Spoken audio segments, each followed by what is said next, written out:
Thursday, the 22nd of February 2018 was a big day in the calendar. Arsenal lost at home to Östersund in the second leg of their Europa League tie. Not really much else actually happened on this day, but it was the last day I uploaded this series.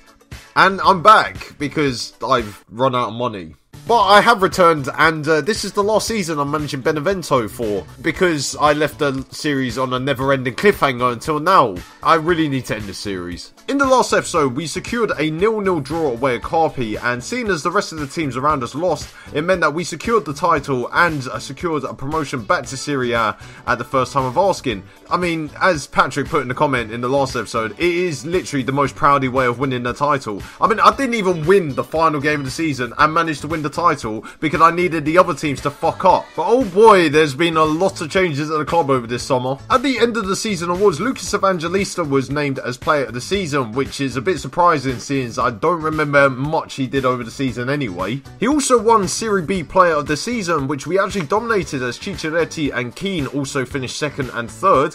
I mean, we are the best team in the league. We won the league, just about, but we won the league, so of course we're going to have the best three players. And also the same three players finished in the top three in the Players Player of the Year as well. I mean, we just sweeped up all the awards this year. Well, except for top goal scorer. I mean, Catrone let me down. He missed out by 1 goal.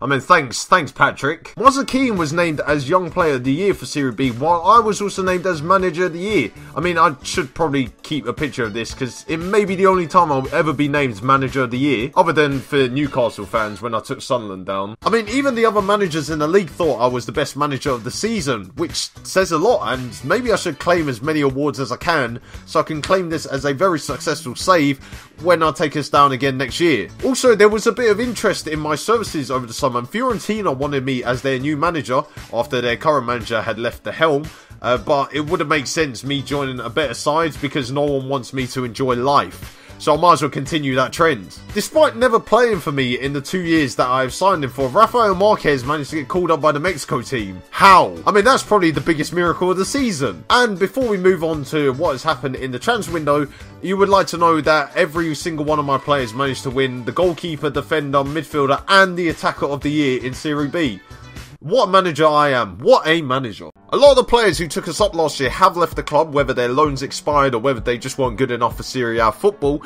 So I have made a lot of signings to replace those who left. Jamal Lascelles is the first key signing that we've made in this transfer window, and he cost me 2.1 million from Newcastle, but I'm paying him 41 grand a week, which was my entire wage budget for the transfers. So now I've got no money for the rest of the signings, hence why every other signing is a loan signing. But we have added a bit more Premier League experience to the squad. So Scott McTominay joins us from Manchester United on loan for the whole season. He's only made 3 appearances for Manchester United in the 3 years that we played the save. And Edmilson Fernandez joins us from West Ham United. 2 familiar names to all. The rest are just from other clubs around Italy who you may not know until they score in the save. Which, by the way, they probably won't be. Now, the game that I'm commentating is the second league game of the season, as I wanted to play the first 2 to see whether my team were actually good enough. But we did get 2 good results. Away at Perugia, we beat them 3-1 in the Italian Cup 4th qualifying round, which means that we're in the first round, which doesn't get played until December. And we also beat Pescara, who came up with us last season, a 1-0 away from home, which means that we actually are pretty high up the league for once. Obviously, it's only 1 game so far, so let's see how we are 37 games later. But here we go, the moment you have all been waiting for, the confirmed team lineup to face Crotone at home in the second league game of the season. Ivan Lani is in goal, he's our number 1 and we haven't found a replacement yet. Jamal Lascelles is in centre-back alongside Marco Capuano.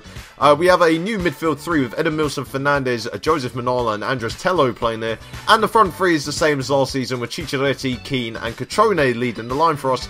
And we've only got enough substitutes for 7 players. It's pretty embarrassing. I suppose it's a fair point to say it's been a long time since I've seen the screen, but we should feel like favourites because we are currently joint second with the other 5 teams above us in the league. I mean, we are 7th, but we're joint second with Juventus, Inter Milan, Napoli, AC Milan, and some other team who I've forgotten I should have written down. But Crotone have gone straight 4-4-2, and they got Loic Remy up front. Interesting forwards choice. You know, he was good back in FIFA 13, but I think nowadays he's probably not as good anymore. Oh, And they also have Pietro Iammello, you know, the player I had in Season 1 who never scored for me until the final game of the season after I'd been relegated from Serie A. Nice to see he's back. Oh, he's bound to score a hat-trick against me now, isn't he? Now, I can't remember the last time we played Crotone because the game was probably about 4 months ago.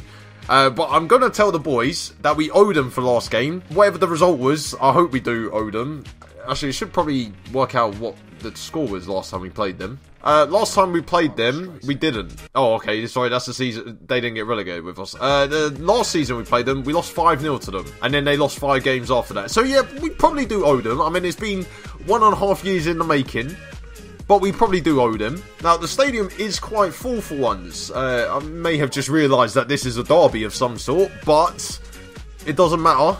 We're going to win the game. I'm telling you. Put your money on a 2-0. Actually, to be fair, match fixing is quite common in Italy, so it wouldn't be surprising if I've literally predicted the result. Oh, I have missed Football Manager and the waiting for the next highlight. The highlight being that there hasn't been any highlights so far. And we're 30 minutes into the game. Both teams have only had a shot on goal, so that is good.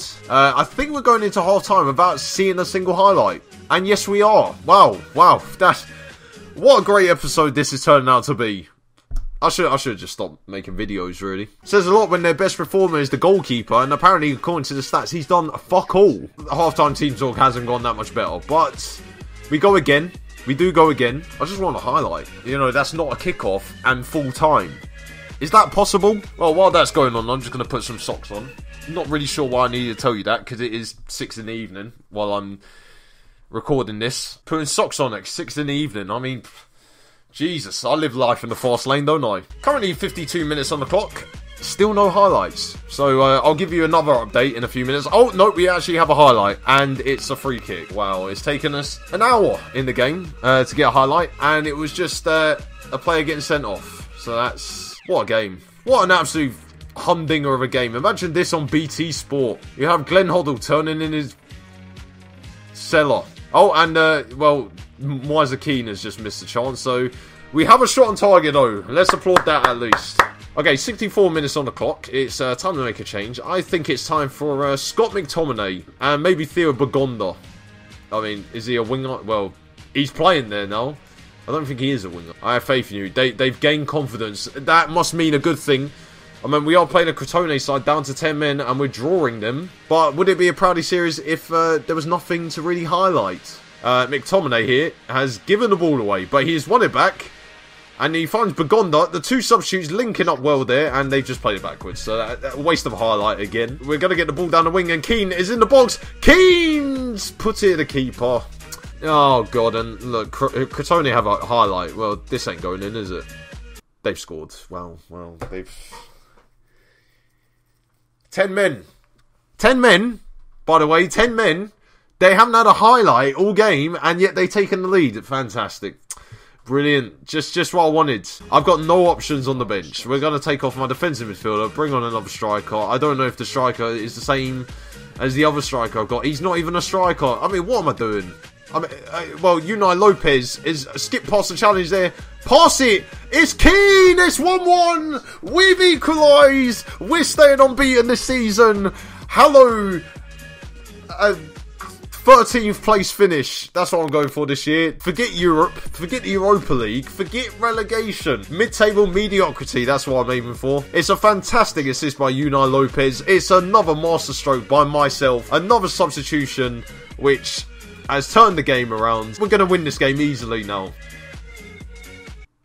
Oh, well, maybe Crotone are getting those 3 points then. So that's gone fantastically. Like, two highlights, 2 goals.